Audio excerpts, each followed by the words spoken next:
గీతతో కోట్ల మందికి దారి చూపించిన అతనికన్నా గురువెవరు?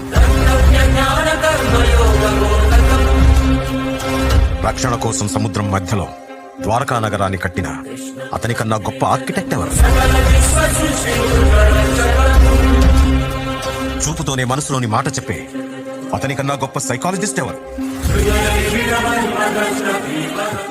వేణుగానంతోనే గోవుల్ని గోపికల్ని కట్టిపడేసే అతన్ని మించిన మ్యూజిషియన్ ఎవరు?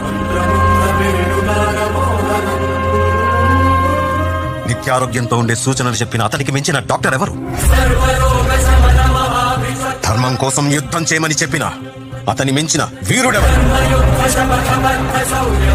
కరువు కష్టం తెలియకుండా చూసుకున్న అతన్ని మించిన రాజెవరు? హోమయాగాలతో వర్షం తెప్పించిన అతనికన్నా ప్రకృతిని అర్థం చేసుకున్న క్లైమటాలజిస్ట్ ఎవరు? అన్కంట్రోలబుల్ ఆర్పిఎం తో తిరిగే సుదర్శన చక్రాన్ని